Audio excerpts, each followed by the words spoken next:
It was a crisp Tuesday morning when I first met Adrian. I was in the middle of a routine business trip, meeting with potential vendors to sign a deal for a major project I had been overseeing for months. The conference room was spacious, the kind that has a long wooden table surrounded by high-backed chairs. At one end sat the CEO of the company we were negotiating with, Marcus Green, a man known for his sharp mind and even sharper tongue. At the other end, Adrian, the young consultant, was just starting to present his proposal. From the beginning, Adrian struck me as professional, well-prepared, and passionate about his work. He spoke clearly, his hands moving as he illustrated key points on his laptop. It was clear he had put hours into this presentation, tailoring it specifically for our needs. As a client, I respected that. But what happened next would change everything. Marcus had a reputation for being difficult, but I never imagined it would go this far. Just as Adrian was explaining the projected timeline for the project, Marcus interrupted him, his tone condescending. "This is all too idealistic," he sneered, leaning back in his chair. "Do you even understand the scale of what we're trying to achieve? Your plan is naive at best." Adrian tried to defend his approach, but Marcus was relentless. "It's a joke," he muttered, more to himself than anyone else. "A rookie mistake. Are you sure you even belong in this room?" The words hit Adrian hard.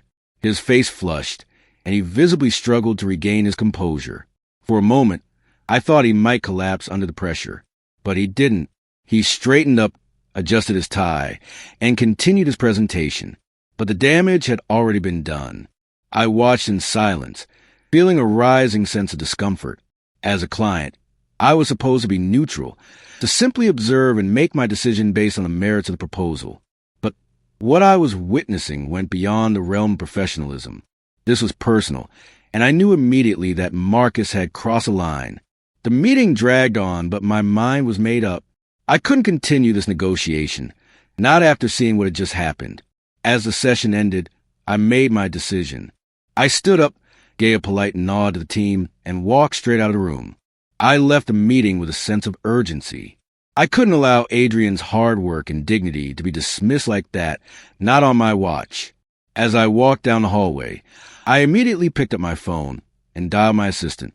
"Cancel the deal," I said, my voice firm. "We're not going forward with Marcus's company. Find me a new consultant, preferably someone like Adrian." It felt like an impulsive decision, but deep down, I knew it was the right one. I had never been one to tolerate bullying, and what had happened in that room had crossed a line. But now I had a new challenge. I had to find Adrian and offer him a chance, one that could change his career, and maybe even his life. I had seen his potential. Despite the humiliation, he had held himself together with remarkable composure, continuing to present his proposal as if nothing had happened. That was the mark of someone who was not just skilled, but resilient. I respected that. I found his contact information and called him that evening. To be honest, I wasn't sure how he would react, whether he would even want to work with me after what had just transpired. But when he answered the phone, there was no hesitation in my voice. "Adrian," I said, "I'm the client from this morning. I want to apologize for what happened, but I need to tell you something important. I'm canceling the deal with Marcus's company, and I'd like to hire you on the spot." There was a long silence on the other end of the line, and for a moment, I thought I had lost him. But then he spoke, his voice quiet but filled with emotion. "You're serious? You really want to hire me?" "Yes," I said, the words coming more easily now. "You deserve better than that, and I believe in your potential. Let's put that to work together." Adrian was silent for a moment longer, and then I heard him breathe a sigh of relief. "Thank you," he finally said. "I don't know what to say. I never expected this." I smiled. "No need to say anything yet. Just know that you've got a new opportunity, and I'm here to support you all the way." The following days were a whirlwind.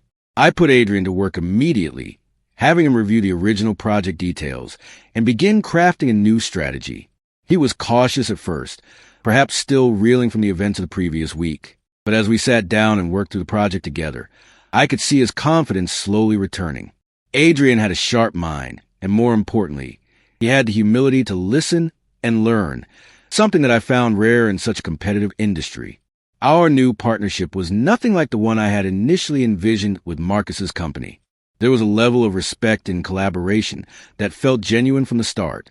As we dove deeper into the project, I found myself more and more impressed with Adrian's skills and dedication. He didn't just understand the technical aspects of the job. He was thoughtful, asking the right questions, and always seeking ways to improve our approach.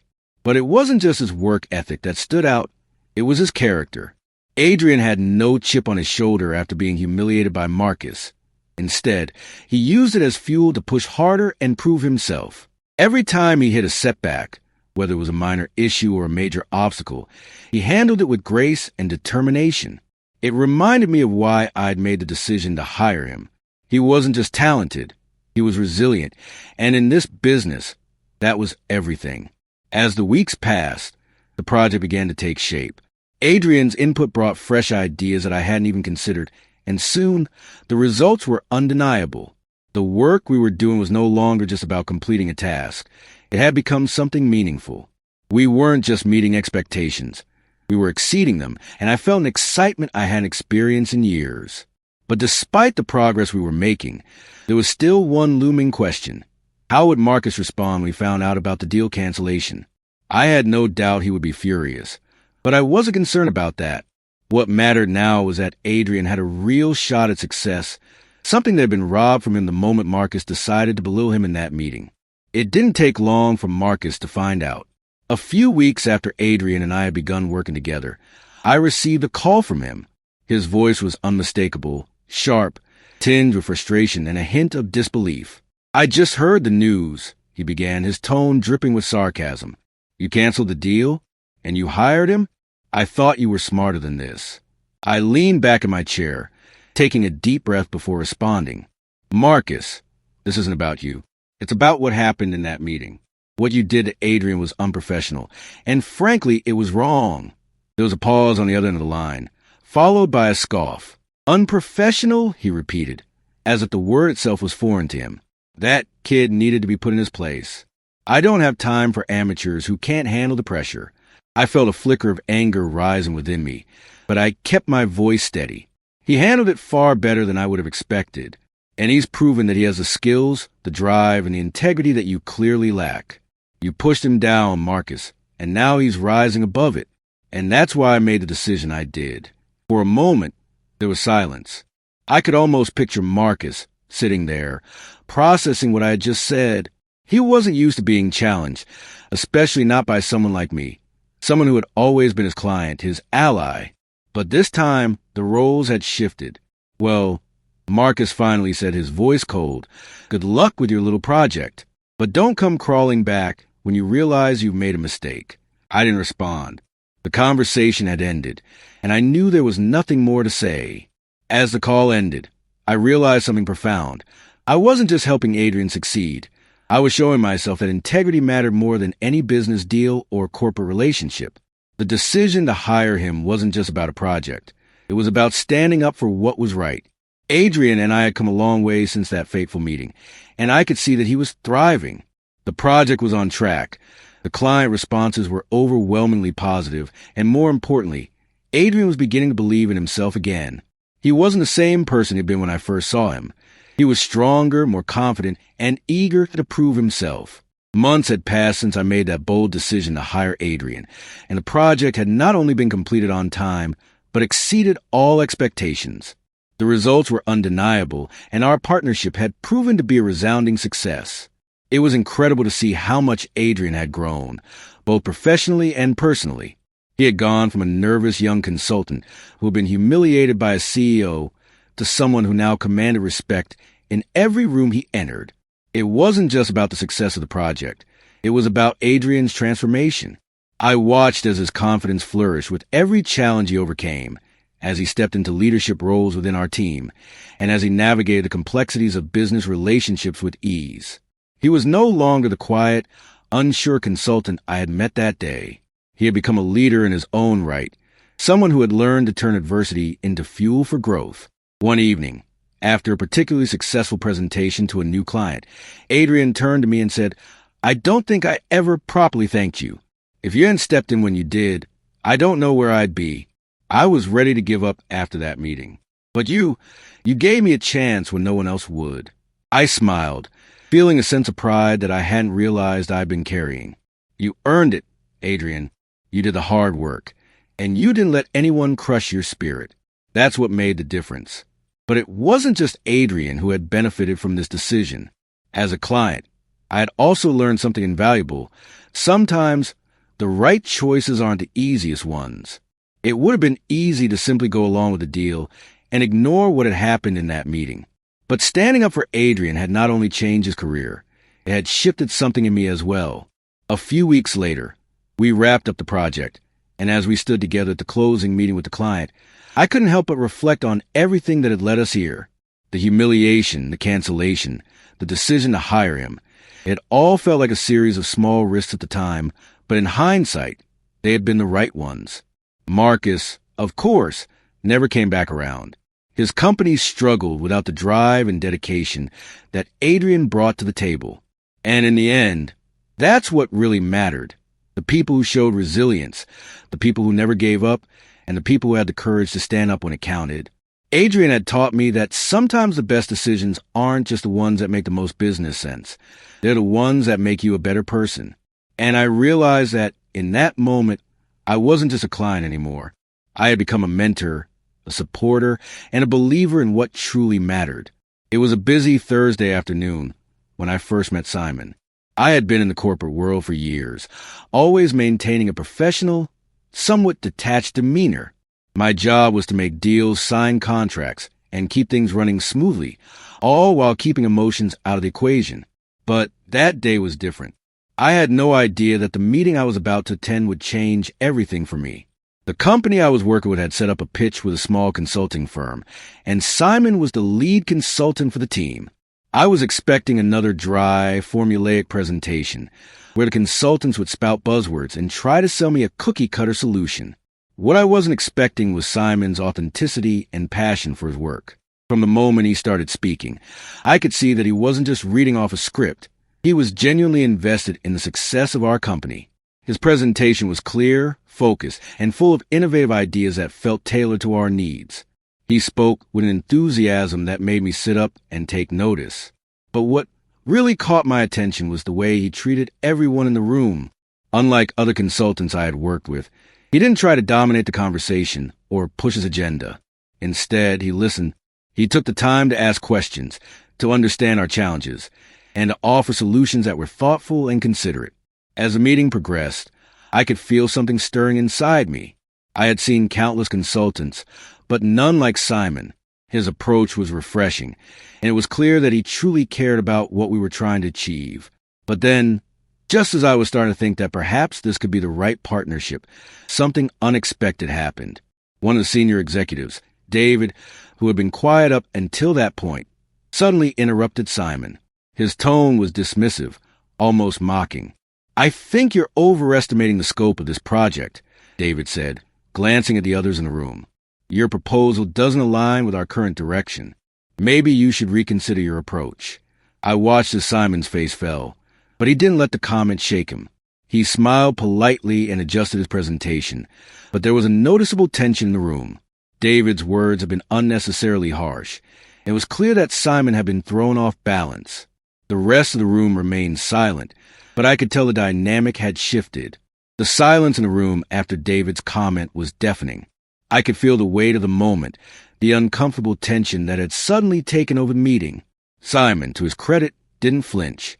He simply adjusted his glasses, straightened his posture, and continued with his presentation as if nothing had happened. But I saw it, the subtle tightening of his jaw, the slight hesitation in his voice. He was clearly rattled. I was beginning to grow frustrated. David's behavior was uncalled for, and it felt like a calculated attempt to undermine Simon in front of all of us. I had seen these types of power plays before, but this was different.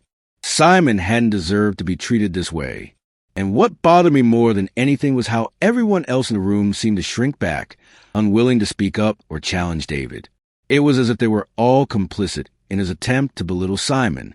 I sat there for a moment, wondering if I should say something, but I wasn't sure what the repercussions would be. Would it make me look weak? Would I be seen as overly protective? The last thing I wanted was to seem like I was playing favorites. But as I watched Simon continue his presentation, trying to maintain composure despite the subtle insult. I realized I couldn't stay silent. Finally, I spoke up. "David," I said, my voice steady but firm, "I think we need to give Simon a chance to finish his proposal. We've asked him to present his ideas, and I think it's only fair to hear him out before we make any judgments." The room fell silent. I could feel everyone's eyes on me. For a brief moment, it felt like time had stopped. But then, Simon looked up at me, a brief flash of gratitude in his eyes, and I knew I had done the right thing. David didn't respond immediately. He sat back in his chair, clearly irritated but unwilling to escalate the situation further. "Fine," he muttered, his tone clipped. "Continue." Simon, to his credit, didn't seem rattled for long. He quickly regained his rhythm, finishing his presentation with a level of professionalism that impressed me even more. But there was something different now. The air had shifted. Everyone in the room had witnessed what had happened, and whether they acknowledged it or not, it was clear that Simon had just earned something more than just a potential business deal. He had earned respect. By the time the meeting concluded, I had made up my mind. I couldn't just let him walk away from this situation. No, Simon deserved more than that. He deserved a chance to work with a team that appreciated his vision and valued him as a professional. The meeting had ended, but my mind was still racing. I couldn't shake the image of Simon standing there, holding his ground despite the disrespect he'd just endured. It wasn't just about the proposal anymore. It was about principle. I had seen something in Simon that I hadn't seen in many others.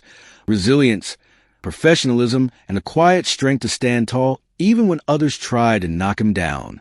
It was rare, and it deserved to be recognized.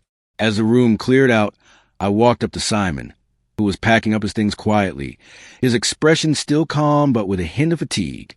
He hadn't said much after I had stepped in on his behalf, but I could see the gratitude in his eyes. It wasn't the kind of look that came from receiving a favor. It was a look of someone who understood what it meant to be seen and respected. "Simon," I said, my voice soft but firm, "I want to talk to you for a minute." He looked up, surprised, but nodded. "Of course," he replied, his voice steady. He seemed guarded, perhaps unsure what I was going to say next. "I want to make you an offer," I continued, my gaze unwavering. "That was a tough meeting, but you handled yourself well, better than most would have in your shoes." I paused for a moment, letting the weight of my words settle in. "I think you've got real potential, and I want to offer you a chance to work with me directly. Forget Marcus's company. I want you on my team." Simon's eyes widened, and for a moment, I wondered if I had shocked him. "You seriously?" His voice faltered slightly, but I could tell it was out of disbelief rather than uncertainty. "Yes," I said, offering him a small smile. "I'm not just talking about a business deal. I'm talking about a partnership. I see something in you, and I want to give you the opportunity to show what you can really do without the distractions or the power games." Simon stood still for a moment, processing my words. I could see the battle in his eyes, the hesitation and the uncertainty. It was clear that he wasn't used to receiving offers like this. Not from someone in my position, not after the treatment he had just experienced. But as he looked at me, I could see the spark of hope, the desire to believe that things could be different. Finally, he spoke, his voice steady but filled with emotion. "I don't know what to say. I wasn't expecting this at all." "You don't need to say anything right now," I replied, feeling a sense of relief wash over me. "Take some time to think about it.